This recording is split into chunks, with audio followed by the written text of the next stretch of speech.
Hello दोस्तों, तो जैसा कि पिछले एपिसोड में हमने देखा कि वांगलिंग की पावर देखकर ट्रोल क्लैन का एक वॉरियर जिसका नाम चीहू था वो काफी ज्यादा इम्प्रेस हो गया। इसीलिए वो वांगलिंग को अपने साथ एक फेरी लैंड फ्रेगमेंट पर चलने के लिए इनवाइट करता है जहाँ पर कुछ कीमती ट्रेजर्स मौजूद थे, लेकिन साथ ही साथ उस फ्रेगमेंट पर कई सारे स्पिरिचुअल बीस्ट भी मौजूद है जिसकी वजह से चीहू अकेले वहाँ पर नहीं जा सकता। दूसरी तरफ वांगलिंग उसे हमें जवाब नहीं देता, इसलिए चीहू जाते हुए उसे एक लोकेशन के बारे में बताते हुए कहता है कि अगर तुम्हारा प्लान बदल गया तो मुझसे मिलने के लिए आ जाना। मैंने अपने साथ वहाँ पर एक और दोस्त को भी इनवाइट किया है। इसके बाद वांगलिंग एक दूसरे ट्रेजर हंट पर निकल जाता है जहाँ उसे टाइगर जैसे दिखने वाली केव के अंदर मास्टर टियानबाओ का बनाया हुआ गोड शूटिंग चैरियट मिल गया, जो ट्रेजर बहुत ही ज्यादा पावरफुल और कीमती है। लेकिन इससे सबसे ज्यादा खास बनाने वाली तो इसके साथ लगे हुए सिल्वर हॉर्न थंडर बीस्ट थे। यहाँ इस कीमती ट्रेजर के मिलने के बाद हम देखते हैं कि वांगलिंग चीहू से मिलने के लिए उसी लोकेशन पर चला जाता है, लेकिन उसे देखने को मिला कि वहाँ उससे पहले रेड बटरफ्लाई भी मौजूद थी जो कि वांगलिंग को देखते ही फौरन से भड़क पड़ी। अब आगे तो नेक्स्ट एपिसोड की शुरुआत यहाँ बिल्कुल उसी सीन से शुरू हुई जहाँ वांगलिंग जैसी टेलीपोर्टेशन आरे का इस्तेमाल करते उस लोकेशन पर पहुंचा, तभी अचानक रेड बटरफ्लाई उससे देख लेती है, जो वांगलिंग को देखते हुए कहती है कि तुम यहाँ पर, और ये कहते उसे फौरन से एक आइस अटैक रेडी करते हुए तेजी के साथ वांगलिंग पर चल दिया। ब्रदर चीहू तो यहाँ रेड बटरफ्लाई को रोकना चाहता था, लेकिन तब तक काफी ज्यादा देर हो चुकी थी। पर दूसरी तरफ हम देखते हैं कि वांगलिंग भी फौरन से अपने थंडर फ्रॉग को बाहर निकाल लेता है, जो कि अपने मुंह से थंडर एनर्जी का इस्तेमाल करते उस आइस अटैक को वहीं पर खत्म कर चुकी। लेकिन रेड बटरफ्लाई का इस बात से मन नहीं भरा था, इसलिए हम देखते हैं कि उसने फौरन अपने आइस एंड स्नो स्टैचू को वहाँ पर समन कर लिया, जिसका इस्तेमाल करते हुए वो वांगलिंग की जान लेना चाहती है। दूसरी तरफ हम देखते हैं कि वांगलिंग ने भी अपने करते हुए रेड बटरफ्लाई का मुकाबला करने की कोशिश करी, लेकिन उसका आइस एंड स्नो स्टैचू ज्यादा पावरफुल था, इसलिए वांगलिंग की ये टेक्निक काम नहीं आती और उसे थोड़ी बहुत इंटरनल इंजरीज भी हो गई थी। जबकि साथ ही साथ रेड बटरफ्लाई यहाँ ऊंची आवाज में वांगलिंग से कहती है कि आज मैं देखती हूँ कि आखिर तुम यहाँ से बचकर कहाँ जाओगे। पिछली बार तो तुम भाग गए थे, लेकिन इस बार ऐसा नहीं होगा। जो कहती रेड बटरफ्लाई फौरन से अपनी पावर्स का इस्तेमाल करते वहाँ पर एक बैरियर शील्ड क्रिएट कर देती है ताकि वांगलिंग इस इलाके को छोड़कर ना जा सके। दूसरी तरफ वांगलिंग भी अपने सामने का ये नजारा देखकर फौरन से अपने फॉरबिडन फ्लैग और साथ ही साथ वर्निंग सोल्स को यहाँ पर बाहर समन करने शुरू हो गया,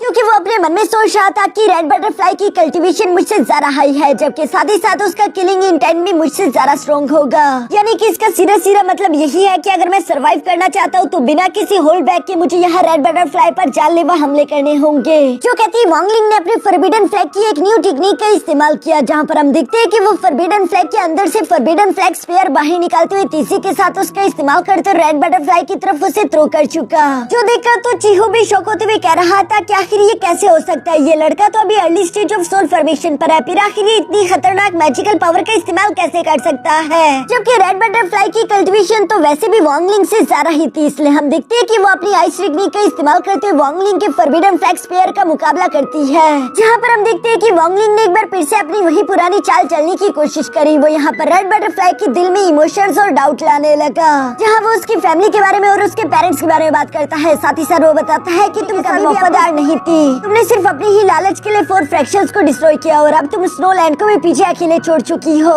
तो यहाँ वांगलिंग की ये बातें हमें असर करती हुई दिखाई दे रही थी, क्योंकि रेड बटरफ्लाई का दिल शांत नहीं रह पा रहा और वो अपनी टेक्निक पर पूरा कंट्रोल नहीं जमा पा रही थी, जिस वजह से वांगलिंग का फॉरबिडन फ्लैग स्पेयर उसकी हर एक टेक्निक को छीनता हुआ सीधा उसी की तरफ बढ़ रहा था। यहाँ वांगलिंग का फॉरबिडन फ्लैग स्पेयर जब रेड बटरफ्लाई के काफी ज्यादा करीब आ चुका था और वो जानती थी कि उसके पास बचने का कोई रास्ता नहीं, इसलिए हम देखते हैं कि फौरन उसने अपना लास्ट ट्रेजर बाहर निकाल लिया, जो ट्रेजर किसी फ्लावर की तरह दिखता है। मिस रेड बटरफ्लाई सिर्फ इसके एक ही पंखड़ी का इस्तेमाल करते हुए वांगलिंग के स्पेयर को ब्लॉक करते हुए साथ ही साथ उसे भी पीछे की तरफ हटा देती है, जो देखकर वांगलिंग अपने मन में सोचता है कि मैंने हर तरह की चाल चलने की कोशिश करी, उसे इमोशनली वीक करा, साथ ही साथ उस पर पावरफुल अटैक भी करे, लेकिन फिर भी मैं इस लड़की को हरा नहीं पा रहा, आखिर ये किस मिट्टी से बनी है। तभी अचानक दूसरी तरफ यह रेड बटरफ्लाई भी वांगलिंग पर भड़कते हुए कहती है कि तुम वो पहले इंसान हो जिसने मुझे मजबूर कर दिया कि मैं अपने लाइफ सेविंग ट्रेजर का इस्तेमाल करूं, लेकिन अब इस ट्रेजर के दूसरे हमले को तुम झेल नहीं पाओगे। जो कहती रेड बटरफ्लाई जैसे ही दूसरा अटैक रेडी करने लगी, तभी अचानक ब्रदर चीहू फौरन से जंप करते हुए इन दोनों के बीच में आ गया,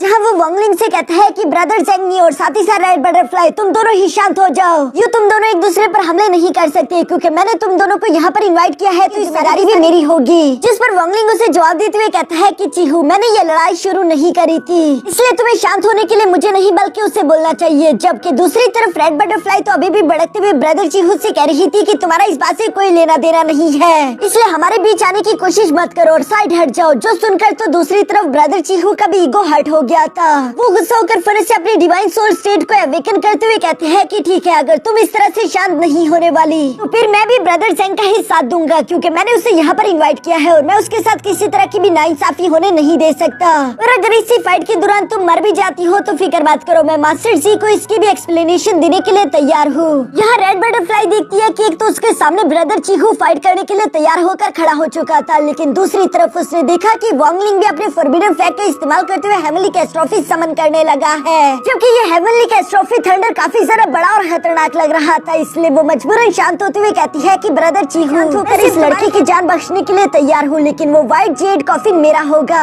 जो सुनकर ऊपर की तरफ मौजूद वांगलिंग मुस्कुराते हुए कहता है कि रेड बटरफ्लाई, तुम्हें सच में लगता है कि मैं तुम्हारी जान नहीं ले सकता? तो ये सिर्फ तुम्हारी गलतफहमी है, क्योंकि मेरे हाथों में मौजूद ये हेवनली कैस्ट्रोफी पूरे के पूरे फ्रेगमेंट तक को कोलैप्स कर देगी, इसलिए बिना वजह की बड़ी बनना बंद करो। यहाँ पर रेड बटरफ्लाई जानती थी कि वांगलिंग बिल्कुल सच बोल रहा है, जबकि दूसरी तरफ ब्रदर चीहू भी फौरन से यहाँ वांगलिंग से कहता है कि ब्रदर जेंग, अब मैं यहाँ का इंचार्ज हूँ, इसलिए प्लीज कोई भी अटैक मत चलना। और जहाँ तक ट्रेजर्स की बात है तो फिक्र मत करो, मैं किसी के साथ भी नाइंसाफी होने नहीं देने वाला, बल्कि सारे के सारे ट्रेजर्स बराबरी के हिसाब से हमें बांटे जाएंगे। जो सुनकर वांगलिंग कहता है कि ठीक है ब्रदर चीहू, मैं तुम्हारी बातों का मान रखता हूँ, और ये कहती उसने अपने फॉरबिडन फ्लैग ट्रेजर को वापस से अंदर रख लिया। लेकिन दूसरी तरफ हम देखते हैं कि रेड बटरफ्लाई यहाँ पर एटीट्यूड के साथ वांगलिंग से कहती है कि अगर एक बार हम लोग वापस से वर्मिलियन ब्लड स्टार पहुँच जाए तो क्या तुम मुझसे फाइट करोगे? जिस पर वांगलिंग भी एटीट्यूड के साथ उसकी आंखों में आंखें डालते हुए कहता है कि फिक्र मत करो, मैं तुम्हारी ये मौत की ख्वाहिश पूरी कर दूंगा। इसके बाद सीन शिफ्ट होकर दूसरी तरफ हम लोगों को उसी फ्रेगमेंट पर एक जेड पगोडा टावर दिखाई दिया, जिसके अंदर एक पागल मजनू है। पागल मजनू इसलिए क्योंकि इसकी बीवी टेंगर 1000 साल पहले ही मर चुकी थी, लेकिन फिर भी ये पागल मजनू उसकी डेड बॉडी को लेकर अपने साथ पीटता रहता है। साथ ही साथ ये इस इमोर्टल रेल में सारी की सारी सेलेस्टियल एनर्जी इसलिए इकट्ठा कर रहा है ताकि ये अपनी बीवी की बॉडी को गलने से रोक सके और उसे यूं ही जवान और खूबसूरत रख सके। वैसे तो इसे जो लोग भी पागल कहे कि ये डेड बॉडी से प्यार करता है तो ये उसकी जान ले लेता है। और अच्छी बात ये है कि स्क्रीन से निकलकर ये बाहर नहीं आ सकता, इसलिए मैं बिल्कुल सेफ हूँ। यहाँ ये पागल मशरूम भी अपनी बीवी के लिए सेलेस्टियल एनर्जी इकट्ठा करने के लिए उस टावर से निकलकर बाहर चला गया। इसकी दूसरी तरफ रेड बटरफ्लाई यहाँ पर अपने साथ वांगलिंग और चीहू को भी फेरीलैंड के उसी फ्रेगमेंट एरिया की तरफ लेकर जा रही थी, जिसे कोल्ड रीजन के नाम से जाना जाता था। असल में ये फ्रेगमेंट साइज में बहुत ही ज्यादा बड़ा और साथ ही साथ इसकी फोर्स एनर्जी भी काफी ज्यादा स्ट्रॉन्ग है, इसलिए अगर इन लोगों ने यहाँ पर बिना किसी आर्टिफैक्ट के उड़ने की कोशिश करी तो इनकी एनर्जी बहुत ही तेजी के साथ खत्म होगी, जो कि ये लोग नहीं चाहते। इसलिए हम देखते हैं कि रेड बटरफ्लाई अपने आइस फिनिक्स कल्चर का इस्तेमाल करते हुए लोगों को उड़ाकर उसी लोकेशन की तरफ बढ़ रही थी। इस बात पर ब्रदर चीहू तो काफी ज्यादा खुश दिखाई दे रहा था और वह रेड बटरफ्लाई की तारीफ करते हुए कहता है कि तुम्हारा ये आइस फिनिक्स तो कमाल का है, इस एक्सट्रीम आइस में भी इतने दिनों तक लगातार ट्रैवल कर पाए। मैं जानना चाहता हूँ कि क्या तुम्हारे पास इतनी एनर्जी बची है कि तुम हमें इस एक्सट्रीम कोल्ड एरिया से बाहर तक ले चलो। जिस बात पर तो उससे रेड बटरफ्लाई कोई भी जवाब नहीं देती, पर तभी अचानक वांगलिंग ने यहाँ पर ब्रदर चीहू से एक सवाल कर लिया। वो सवाल करते हुए पूछता है कि यहाँ इस फेरीलैंड फ्रेगमेंट में हमसे पहले भी तो कई सारे लोग आए होंगे, तो तुम्हें नहीं लगता कि अब तक वो ट्रेजर किसी और को मिल चुके होंगे? जिस पर ब्रदर चीहू जवाब देते हुए कहता है कि नहीं, ये बिल्कुल भी पॉसिबल नहीं, क्योंकि वो ट्रेजर्स एक बहुत ही ज्यादा हिडन प्लेस पर मौजूद है और साथ ही साथ ये फ्रेगमेंट सबसे ज्यादा यूनिक है, क्योंकि ये कोई नॉर्मल सिंगल फ्रेगमेंट नहीं बल्कि यहाँ पर 2 से 3 फ्रेगमेंट्स की एक साथ ओवरलैपिंग हो चुकी, जिसकी वजह से किसी को भी नीचे के फ्रेगमेंट्स के बारे में पता नहीं और वहाँ पर कोई टेलीपोर्टेशन अरे भी नहीं बना पाया, वरना हम लोग डायरेक्टली टेलीपोर्ट होकर वहाँ पर पहुँच चुके होते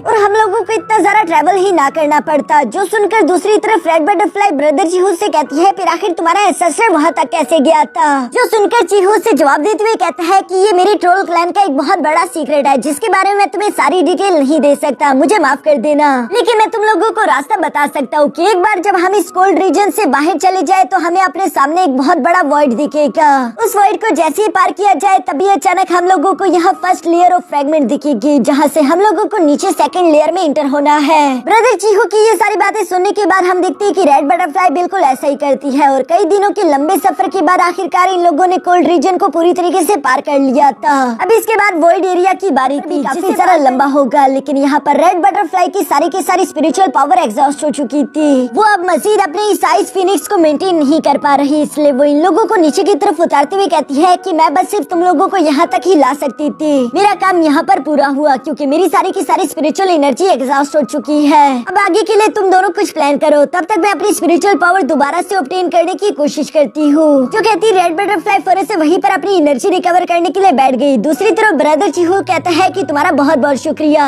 फिक्र मत करो, तुम अब आगे का काम हम पर छोड़ सकती हो। जो कहती है यहाँ पर ब्रदर चीहू अपने पास से एक फ्लाइंग आर्टिफैक्ट बाहर निकालने लगा था, जबकि दूसरी तरफ वांगलिंग रेड बटरफ्लाई की तरफ देखते हुए अपने मन में कहता है कि मैं अच्छे से जानता हूँ कि ये रेड बटरफ्लाई जानबूझकर मुझे यहाँ पर बीच में फंसाना चाहती थी ताकि मेरी भी उसी की तरह स्पिरिचुअल पावर एग्जॉस्ट हो जाए। मैं अंदाजा लगा सकता हूँ कि जरूर इसके पास स्पिरिचुअल पावर रिकवर करने वाले पिल्स होंगे, लेकिन ये उसे अभी तक एब्जॉर्ब नहीं कर रही। ये मेरी कमजोर हालत में मुझ पर हमला कर सकती है, इसलिए मुझे सावधान रहना होगा। जबकि साथ ही साथ वांगलिंग अपने मन में सोचता है कि मुझे कुछ भी करके सोल ट्रांसफॉर्मेशन लेवल की मिडिल स्टेज में ब्रेक थ्रू करना है, क्योंकि सिर्फ ऐसे ही करने के बाद मैं अपनी लाइफ एंड डेथ डोमेन का इस्तेमाल करते हुए इसके 2 हार्ट को ब्रेक कर सकता हूँ और उसके बाद रेड बटरफ्लाई को शायद ही मैं हरा पाऊँ। यह जब वांगलिंग ये सब अपने मन में सोच रहा था तभी अचानक उसकी नजर ब्रदर चीहू पर पड़ गई, जिसने आखिरकार वो फ्लाइंग आर्टिफैक्ट बाहर निकाल ही लिया, जिसे देखकर तो रेड बटरफ्लाई और वांगलिंग दोनों ही सरप्राइज हो जाते हैं। वांगलिंग ये देखकर अपने मन में कहता है कि ये तो ट्रोल क्लैन का स्टार कंपास ट्रेजर है। मेरे एंशिएंट गॉड मेमोरीज के अंदर इस स्टार कंपास को रिफाइन करने का मेथड तो है, लेकिन जिस मटेरियल से इसे बनाया जाता है वो अब तक पूरी तरीके से लुप्त हो चुके,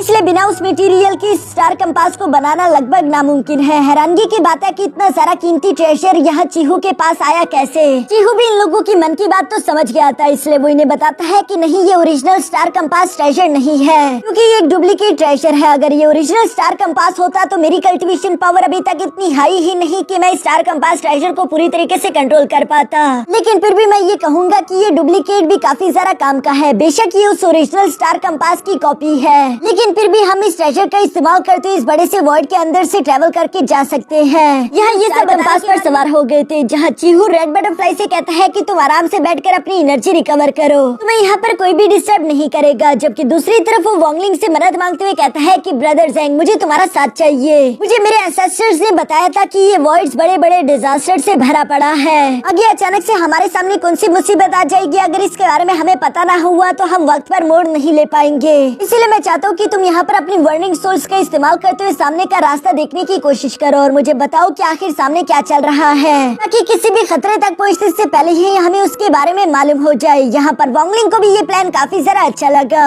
इसलिए हम देखते हैं कि उसने फौरन से अपनी वर्निंग सोल्स बाहर की तरफ समन कर लिए थे, जिन्हें वो तेजी के साथ सामने की तरफ भेज चुका, जो कि यहाँ से 10 मील आगे तक चल रहे थे। ब्रदर चीहू भी उन्हीं वर्निंग सोल्स को फॉलो कर रहा था। यहाँ पर वांगलिंग उन्हीं वर्निंग सोल्स की मदद से चीहू को सारे के सारे रास्ते की इन्फॉर्मेशन देता है, लेकिन फिर भी ये जगह डिजास्टर से भरी हुई थी, क्योंकि वांगलिंग ने अचानक से महसूस किया कि उसकी वर्निंग सोल्स पर कोई बहुत ही तेजी के साथ हमला करने लगा है। इसलिए वांगलिंग ने ब्रदर चीहू को ब्रदर चीहू भी वांगलिंग की बात मानते हुए फौरन से अपने स्टार कंपास की डायरेक्शन को चेंज करके वापस पलट गया, क्योंकि नीचे से कुछ रेड टेंटिकल्स तेजी के साथ यहाँ इन लोगों पर हमला कर रहे थे और वांगलिंग की बात मानने की वजह से इन लोगों का स्टार कंपास सरवाइव करके उस मुसीबत से निकल पाया। इसलिए ब्रदर चीहू वांगलिंग का शुक्रिया अदा करते हुए कहता है कि तुम्हारी वजह से हम लोग पहले से मुसीबत के बारे में पता लगा पाए, वरना शायद ही हम लोग वहाँ से सरवाइव कर पाते। उस रेड स्मोक वाले बीस्ट के बारे में यहाँ रेड बटरफ्लाई सोचते हुए कहती है कि वैसे आखिर वो था क्या, जिस पर ब्रदर चीहू जवाब देते हुए कहता है कि मैं नहीं जानता, वो शायद किसी तरह का बीस्ट होगा, लेकिन ये इमोर्टल रैम की बीस्ट है जिसके बारे में मुझे कोई इन्फॉर्मेशन नहीं। मैं सिर्फ इतना बता सकता हूँ कि वो इतना ज्यादा ताकतवर है कि हम लोगों की सोच वहाँ तक पहुँच ही ना पाए। अभी अचानक यहाँ वांगलिंग इन लोगों को इन्फॉर्मेशन बताते हुए कहता है कि असल में उस बीस्ट का नाम है द वॉइड। इसी बीस्ट के नाम पर ही यहाँ का नाम भी वॉइड रखा गया था। असल में एशियन टाइम में इन वॉइड्स की तादाद काफी ज्यादा थी, जो कि इतने ज्यादा खतरनाक थे कि ये पूरे के पूरे प्लेनेट तक को निगल जाए। बस में इन बीस्ट को हराने के लिए कम से कम 10 से ज्यादा एंशिएंट गॉड्स की जरूरत पड़ती थी, तभी वो लोग मिलकर इसे हरा पाते थे। ये सब कुछ वांगलिंग को एंशिएंट गॉड मेमोरीज की वजह से मालूम हुआ था और वो साथ ही साथ उसके शेप के बारे में भी इन लोगों को बताता है कि वो किसी बर्ड की तरह दिखता है। यहाँ वांगलिंग की ये सारी बातें सुनकर तो चीहू से काफी ज्यादा इम्प्रेस होते हुए कहता है कि मानना पड़ेगा ब्रदर ज़ेंग, तुम्हारी इन्फॉर्मेशन तो कमाल की है। मैंने बिल्कुल नहीं सोचा था कि तुम्हारे पास इतनी ज्यादा नॉलेज होगी। लेकिन दूसरी तरफ रेड बटरफ्लाई को तो वांगलिंग की बातों का जरा से भी भरोसा नहीं। वो तो उल्टा चीहू से भी कहती है कि तुमने इस पर इतनी जल्दी भरोसा कैसे कर लिया। मुझे पूरा यकीन है कि इसने खुद से ये सारी कहानियाँ बनाई और ऐसे इसने खुद से कोई नाम भी उस बीस्ट को वांगलिंग उसे देखते हुए कहता है कि बेवकूफ, अगर नहीं मानना तो मत मानो, लेकिन ये वॉइड बीस्ट काफी ज्यादा खतरनाक है, जो कि किसी भी प्लेनेट तक को निकल सकता है। साथ ही साथ ये वॉइड एनर्जी अनलिश कर करता है जिसके सामने हम टिक ही नहीं सकते। यहाँ वॉन्गलिंग इन दोनों को ये बातें बता रहा था, पर अचानक उसने महसूस किया कि पीछे से उसके वंडरिंग सोल्स पर दोबारा से वॉइड ने हमला करना शुरू कर दिया है, जो कि जल्दी इन तक पहुँच जाएगा। इसलिए वॉन्गलिंग ने ब्रदर चीहू को डायरेक्शन चेंज करने के लिए बोला। वो उससे नॉर्थ में जाने के लिए बोलता है, लेकिन दूसरी तरफ अब चीहू को भी वॉन्गलिंग की बातें झूठी लग रही थी। इसलिए वो वॉन्गलिंग से कहता है कि अगर हम लोग नॉर्थ की तरफ गए तो हम अपनी डायरेक्शन खो देंगे। इसलिए वो वॉन्गलिंग की बात मानने के लिए तैयार नहीं, लेकिन वॉन्गलिंग जानता था कि जल्दी वो बीच यहाँ पर पहुँच जाएगा। और चूंकि ब्रदर चीहू उसकी बात मानने के लिए तैयार नहीं, इसलिए हम देखते हैं कि वो फन से अपने फॉरबिडन फ्लैग को लेकर यहाँ से जाते हुए कहता है कि ठीक है, मेरी बात नहीं माननी तो ना सही, लेकिन तुम्हें समझाने का मेरे पास ज्यादा समय नहीं। जो कहती वॉन्गलिंग अपने वंडरिंग सोल्स के साथ वहाँ से नॉर्थ की तरफ चला गया। ब्रदर चीहू से रोकने की कोशिश करना चाहता था, लेकिन रेड बटरफ्लाई कहती है कि चलो अच्छा हुआ। वैसे भी ये लड़का खुद से कहानियाँ बनाते हुए झूठ पर झूठ ही बोल रहा था, ऐसे दिखाने की कोशिश कर रहा था जैसे कि ये उस पावरफुल क्रीचर के बारे में सब कुछ जानता हो। यह रेड बटरफ्लाई ने अभी तक अपनी बात को पूरा भी नहीं किया था कि तभी अचानक चीहू को पीछे आने वाली वॉइड एनर्जी दिख जाती है और वो घबराते हुए अपने स्टार कंपास की स्पीड को बढ़ाते हुए कहता है कि काश मैंने ब्रदर ज़ेंग की बात मान ली होती तो शायद हम इस मुसीबत में ना फंसते। जहाँ रेड बटरफ्लाई भी चीहू से यही कह रही थी कि और तेज चलाओ। दूसरी तरफ चीहू जानता था कि उनकी स्पीड इतनी ज्यादा नहीं कि वो इस वॉइड एनर्जी से बच सके, और साथ ही साथ इन लोगों का ये स्टार कंपास ट्रेजर भी ज्यादा डैमेज बर्दाश्त नहीं कर सकता। इसलिए चीहू यहाँ रेड बटरफ्लाई से कुछ करने को बोलता है, जहाँ पर हम देखते हैं कि रेड बटरफ्लाई ने एक बार फिर से मजबूर होकर अपने लाइफ सेविंग ट्रेजर को बाहर निकाल लिया, जिसके 2 पत्तों का इस्तेमाल करने की वजह से वो वहाँ पर एक बहुत बड़ा एनर्जी ब्लास्ट कर देती है, और इसी वजह से ये लोग उस वॉइड एनर्जी से तो थोड़ा सा बच गए, लेकिन इनका स्टार कंपास ट्रेजर थोड़ा सा डैमेज हो चुका था। पर अभी इन लोगों के लिए मुसीबत खत्म नहीं हुई, क्योंकि तभी अचानक उस रेड एनर्जी के अंदर से आखिरकार वो वॉइड बीस्ट भी निकलकर बाहर आ गया, जो कि मुंह खोलते हुए इन लोगों को निकलने की कोशिश करने वाला था। चीहू और रेड बटरफ्लाई ये देखकर दोनों ही काफी ज्यादा घबरा गए थे। अब यहाँ रेड बटरफ्लाई के पास दूसरा कोई रास्ता नहीं बचा, इसलिए हम देखते हैं कि वो अपने लाइफ सेविंग ट्रेजर के 5 कोर में से एक कोर का इस्तेमाल कर देती है, जिसकी वजह से वहाँ पर एक बहुत बड़ा एनर्जी ब्लास्ट हुआ, और इस ब्लास्ट की इफेक्ट के कारण इन लोगों की ये शिप बहुत ही तेजी के साथ वहाँ से दूर धकेली गई, जिसकी वजह से बेशक इन दोनों की जान तो बच जाती है, लेकिन रेड बटरफ्लाई को यहाँ काफी ज्यादा अफसोस हो रहा था। वो जानती थी कि मेरे लाइफ सेविंग ट्रेजर के अंदर सिर्फ 5 ही ऐसे मैजिक मैंने इस्तेमाल कर लिया। मैं इसे किसी भी हाल में यूज आया होता हुआ नहीं देखना चाहती थी, क्योंकि ये मैजिकल कोर दोबारा से रीग्रो नहीं हो सकते, सिर्फ इन्हें लाइफ टाइम में एक ही बार इस्तेमाल किया जा सकता है। यहाँ इन दोनों बेवकूफों ने ही वॉन्गलिंग की बात ना मानकर अपने अपने ट्रेजर्स का नुकसान करवा दिया,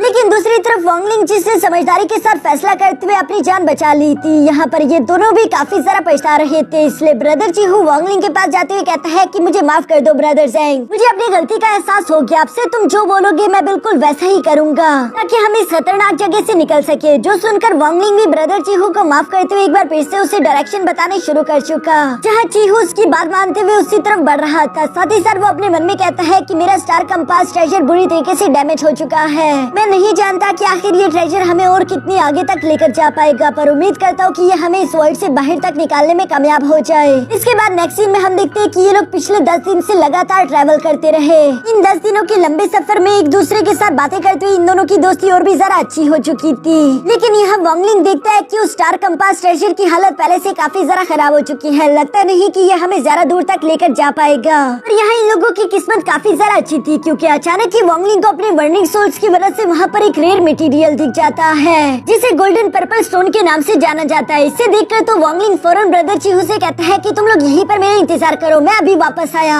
जो कहते हैं वॉन्गलिंग उड़ते हुए उस गोल्डन पर्पल स्टोन के पास चला जाता है, क्योंकि ये एक बहुत ही ज्यादा इंपॉर्टेंट मटेरियल था जिससे स्टार कंपास को बनाया जा सकता है। क्योंकि वॉन्गलिंग अपने मन में सोच रहा था कि इस जगह को छोड़कर जाने के लिए इन लोगों को स्टार कंपास की जरूरत तो पड़ेगी, इसलिए वॉन्गलिंग ने उस रेयर मटेरियल को छोटा करते हुए अपने पास रख लिया, और इसके बाद वो वापस से यहाँ चीहू के पास आ गया, जहाँ वो देखता है कि चीहू और रेड बटरफ्लाई दोनों ही स्टार कंपास से नीचे उतरे हुए थे, क्योंकि स्टार कंपास ने आगे जाने से खराब हो चुका है। वॉन्गलिंग के पास एंशिएंट गॉड्स की मेमोरीज थी, जिसका इस्तेमाल करते हुए वो दोबारा से स्टार कंपास को ठीक तो कर सकता था, लेकिन इससे पहले कि वो इसके बारे में ब्रदर चीहू को बता पाए, तभी अचानक ब्रदर चीहू इन लोगों को बताता है कि अब हम अपने मंजिल के काफी ज्यादा करीब पहुंच चुके हैं। वो जगह यहाँ से ज्यादा दूर नहीं, इसलिए मुझे लगता है कि हम तीनों उड़कर भी अगर वहाँ पर जाए तो सिर्फ मैजिकल पावर का इस्तेमाल कर दिए हम वहाँ पर पहुँच जाएंगे। आगे का सफर अब सिर्फ 3 दिन का ही बचा होगा। वॉन्गलिंग ने भी ब्रदर चीहू की बात मान ली और ये तीनों ही उस डायरेक्शन की तरफ उड़ने लगे। जहाँ रास्ते में उड़ते हुए वॉन्गलिंग अपने मन में सोचता है कि शुरू से लेकर अब तक मुझे ऐसी फीलिंग आ रही है कि कोई तो हमारा पीछा कर रहा है। जो सब सोचते हुए वॉन्गलिंग चौकन्ना रहकर आगे का सफर तय करता रहा। यहाँ 3 दिन गुजरने के बाद आखिरकार ये लोग उस रेन फेरी लैंड फ्रेगमेंट पर पहुँच गए, जिस जगह की लोकेशन चीहू के एंसेस्टर ने मार्क करके रखी हुई थी और साथ ही साथ उसने बताया था कि यहाँ पर कुछ फ्रेगमेंट्स एक दूसरे पर ओवरलैप कर चुके हैं, लेकिन वो ट्रेजर आखिर किस लेयर पर होंगी इसके बारे में चीहू को भी कोई अंदाजा नहीं। पर यहाँ की सिचुएशन देखकर रेड बटरफ्लाई को लग रहा था कि यहाँ पर तो सिर्फ 2 ही लेयर्स है और चूंकि पहले लेयर पर वो ट्रेजर नहीं तो यकीनन वो सेकंड लेयर पर ही मौजूद होंगे।